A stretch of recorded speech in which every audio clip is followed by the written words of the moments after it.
തലമുറകളെ ചിത്രലോകത്തേക്ക് കൈപിടിച്ചുയർത്തി കൊല്ലം വിയ്യൂർ വീക്ഷണ കലാവേദി. പ്രായം മറന്ന് മീരയും മീരയുടെ മകൾ അഡ്വക്കേറ്റ് ശ്രീരഞ്ജിനിയും ശ്രീരഞ്ജിനിയുടെ മകൾ പല്ലവി കൃഷ്ണയുമാണ് ഇവിടെ നിന്നും ചിത്രകല അഭ്യസിക്കുന്നത്. തീർത്ഥ രമേശിന്റെ റിപ്പോർട്ടിലേക്ക്. ചിത്രകലയുടെയും ഗാനരചനയുടെയും ലോകത്ത് വിരാജിക്കുന്ന 3 തലമുറയെ ഇന്ന് നമുക്ക് പരിചയപ്പെടാം. ആധുനിക സാങ്കേതിക വിദ്യ ഒന്നുമില്ലാത്ത 1970 കാലഘട്ടം മുതൽ ചിത്രലോകത്തിന് മഹത്തായ സംഭാവനകൾ നൽകി ഇന്നും വരച്ചുകൊണ്ടിരിക്കുന്ന അപൂർവ വ്യക്തിത്വമായ മീരയും മകൾ അഡ്വക്കേറ്റ് ശ്രീരഞ്ജിനിയും മകളുടെ മകൾ പല്ലവിയുമാണ് കൊല്ലം വിയ്യൂർ വീക്ഷണം കലാവേദിയിൽ ചിത്രകല പഠിക്കുന്നത്. 3 തലമുറയുടെ ചിത്രകലാ പഠനമാണിവിടെ വേറിട്ട കാഴ്ചയാകുന്നത്. നമുക്ക് മീര ചേച്ചിയെ പരിചയപ്പെടാം. നമസ്കാരം മീര ചേച്ചി. നമസ്കാരം. ചിത്രരചനയിലല്ലേ? അതെ.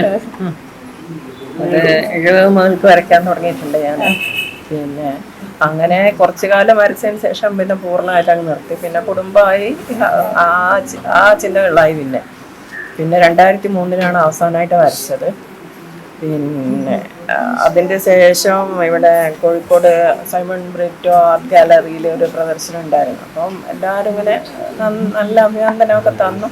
അപ്പോൾ എനിക്ക് വീണ്ടും ഒരു ഊർജം വന്നു. അങ്ങനെ ഞാൻ ബേസിക്കായിട്ട് പഠിച്ചിട്ടില്ല. അപ്പോൾ അതിൻ്റെ എന്തൊക്കെ നിയമങ്ങളെന്നൊക്കെ അറിയണ്ടേ, അത് വിചാരിച്ചിട്ട് വീണ്ടും ഇവിടെ ചേർന്നു. ജനുവരി 7 ഇവിടെ ചേർന്നു.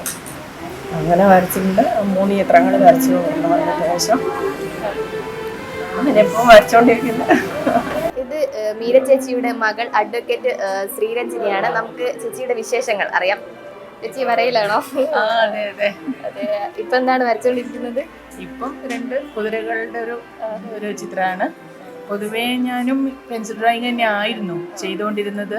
പിന്നെ വീക്ഷണത്തിൽ ചേർന്നതിന് ശേഷമാണ് ഓയിൽ പെയിൻറ്റിങ്ങൾ സീരിയസ് ആയിട്ട് പഠിക്കാൻ. ഞാൻ പഠിച്ചിട്ടൊന്നും ഉണ്ടായിരുന്നില്ല. പിന്നെ ഇവിടെ വന്നതിന് ശേഷം ആദ്യമായിട്ട് അനാട്ടമി എനിക്ക് ഭയങ്കര ഇഷ്ടമുള്ളൊരു ഇതായിരുന്നു. അതുകൊണ്ട് ഓയിൽ പെയിൻറ്റിംഗ് ആണ് ഇഷ്ടപ്പെട്ടൊരു മീഡിയവും. അപ്പം അതിപ്പോൾ ഇങ്ങനെ ചെയ്ത് പഠിച്ച് ശൈശവ ദശയിൽ നിൽക്കുന്നു. എങ്ങനെയുണ്ട് ഇവിടെയുള്ള എക്സ്പീരിയൻസ് ഭയങ്കര നല്ലതാണ്. വിനോദ് മാഷാണ് ശരിക്കും പറഞ്ഞിട്ടുണ്ടെങ്കിൽ. എൻ്റെതും Kappad art gallery, Simon Britto art ഗാലറിയിൽ വെച്ചിട്ടൊരു പ്രദർശനം നടന്നിട്ടുണ്ടായിരുന്നു.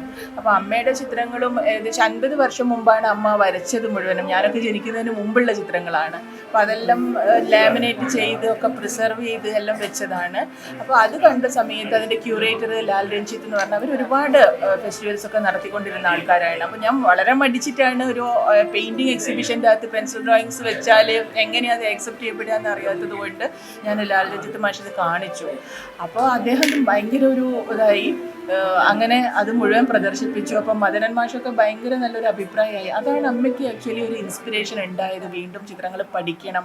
അങ്ങനെ ഒരു 10-50 വർഷത്തിന് ശേഷം വീണ്ടും അതിൻ്റെ ഇടയ്ക്ക് 1-2 ചിത്രങ്ങൾ വരച്ചതേ ഉണ്ടായിരുന്നുള്ളൂ. അങ്ങനെ അതിൽ എൻ്റെ പെയിൻറ്റിങ്ങുകളും ഞാൻ ഈ കോവിഡ് കാലത്തായിരുന്നു ഓയിൽ പെയിൻറ്റിങ്ങുകൾ ജസ്റ്റ് യൂട്യൂബൊക്കെ നോക്കിയിട്ട് അങ്ങനെ പഠിച്ചിട്ടൊക്കെ ചെറിയ ചെറിയ ചിത്രങ്ങൾ വരച്ച് വെച്ചിരുന്നു. വലിയ കോൺഫിഡൻസ് ഒന്നും ഉണ്ടായിരുന്നില്ല. ഇവിടെ വന്നു കഴിഞ്ഞതിന് ശേഷം മാഷ ശരിക്കും ഒരു ശ്രീരാമൻ്റെ ഒരു പിക്ചർ ഉണ്ട് ഇതിൽ വെച്ചിട്ടുണ്ട്. അപ്പോൾ അതാണ് ഞാൻ ആദ്യമായിട്ട് ഒരു പഠിച്ചിട്ട് ചെയ്യുന്ന ഒരു കാര്യം. മാഷ ഒരുപാട് ഹെൽപ്പും ഡയറക്ഷൻസും ഒക്കെ ഉണ്ടായിരുന്നു കേട്ടോ. ഒരുപാട് സമയം എടുത്തിട്ടുണ്ട് ആ ഒരു പിക്ചർ ചെയ്യാൻ വേണ്ടിയിട്ട്. ഇനി നമുക്കൊരു കൊച്ചു മിടിക്കെ കൂടി പരിചയപ്പെടാം. അഡ്വക്കേറ്റ് ശ്രീരഞ്ജിനി ചേച്ചിയുടെ മകളായ പല്ലവിയെ നമുക്ക് പരിചയപ്പെടാം. ആള് കുറച്ച് തിരക്കിലാണ്, ചിത്രരചനയിലാണ്. അപ്പോൾ എന്താ മോളെ വരച്ചുകൊണ്ടിരിക്കുന്നത്? ഞാനൊരു ബീച്ചിലുള്ള കുറച്ച് പേര് ബീച്ചിൽ നിൽക്കുന്ന ചിത്രമാണ് വരച്ചുകൊണ്ടിരിക്കുന്നത്. അമ്മയും അമ്മമ്മയും ആണോ ഇൻസ്പിറേഷൻ? അല്ല, ഞാൻ ചെറുതായപ്പം തൊട്ടേ ഒരു 1-2 ക്ലാസ്സിൽ പഠിക്കുമ്പോൾ തന്നെ ചിത്രമൊക്കെ വരയ്ക്കായിരുന്നു. അപ്പം എനിക്ക് ചിത്രത്തിനോട് താല്പര്യമുണ്ട് എന്ന് പറഞ്ഞപ്പം അമ്മ കഴിഞ്ഞ വർഷം എന്നെ ഇവിടെ കൊണ്ടുവന്ന് ചേർത്ത്. ഇവിടെയുള്ള എക്സ്പീരിയൻസ് ഒക്കെ എങ്ങനെയുണ്ട്? മാഷന്മാരൊക്കെ എങ്ങനെയാണ്? അപ്പോൾ മാഷൊക്കെ പാവാണ്, നല്ലോണം പറഞ്ഞൊക്കെ തരും. തെറ്റുണ്ടെങ്കിൽ ആ തിരുത്തിയൊക്കെ തരും. എത്രാം ക്ലാസ്സിലാണ് പഠിക്കുന്നത്? ഞാൻ 7. ഏത് സ്കൂളിലാണ്? കൊയിലാണ്ടി ഗേൾസ്. ആധുനിക സാങ്കേതിക വിദ്യ ഒന്നുമില്ലാത്ത കാലത്ത് ബ്ലാക്ക് ആൻഡ് വൈറ്റ് ചിത്രങ്ങൾ വരച്ചുകൊണ്ട് വീട്ടിൽ ഒതുങ്ങിക്കൂടിയ മീരയെ വീക്ഷണം കലാവേദി ഡയറക്ടറായ കരുണൻ മാസ്റ്ററാണ് ചിത്രകലാരംഗത്ത് വീണ്ടും സജീവമാക്കിയത്. 35 വർഷമായി നമ്മുടെ സ്ഥാപനം തുടങ്ങിയിട്ട്.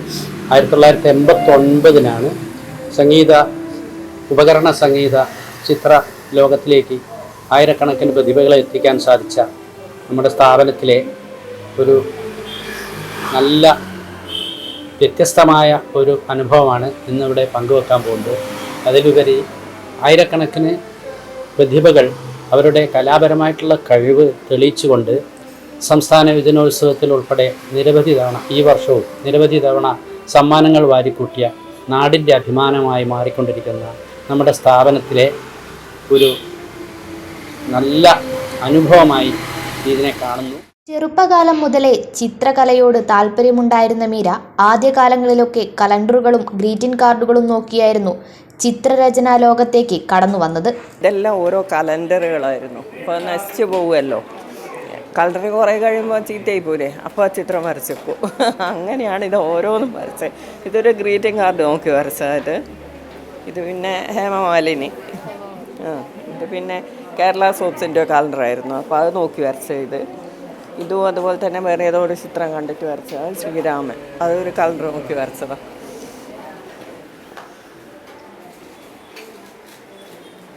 ഭയങ്കര പാഷനായിരുന്നു. പക്ഷെ അത് ചെറുപ്പകാലത്ത് അച്ഛനും അമ്മയും അതിന് പ്രോത്സാഹിപ്പിച്ചില്ല. 63-64 കാലങ്ങളിലൊന്നും പെൺകുട്ടികൾക്ക് അഭിപ്രായ സ്വാതന്ത്ര്യമൊന്നും ഇല്ലല്ലോ. അവിടെ ഇരുന്നോ എന്ന് പറഞ്ഞാൽ അവിടെ ഇരിക്കുമോ, അങ്ങനെയുള്ള ഒരു ഇതിലായി പോയിട്ട് എനിക്ക് ഭയങ്കര സങ്കടമായിരുന്നു. വരയ്ക്കാൻ പറ്റാത്ത, അങ്ങനെ കോളേജിലൊക്കെ ചേർക്കാൻ പറഞ്ഞ് കേട്ടില്ല ആരും. അങ്ങനെ കോളേജൊക്കെ കഴിഞ്ഞതിന് ശേഷം വീട്ടിലിരുന്ന് വരയ്ക്കാൻ തുടങ്ങിയ ഇതൊക്കെ. അങ്ങനെ 8-9 ചിത്രം വരച്ച്, 9 അല്ല 12 വരച്ചിരുന്നു. 3 നശിച്ചു പോയി, എങ്ങനെയൊക്കെയോ പോയി. ഒരു സീതാ സ്വയംവരം, പിന്നെ വേറെ ഏതാ ഒരു രാജകുമാരി തോഴിയുള്ള ഒന്ന്, പിന്നെ കൃഷ്ണൻ രാധയുള്ള ഒന്ന്, അങ്ങനെ ആ ചിത്രങ്ങളൊക്കെ നശിച്ചു പോയി.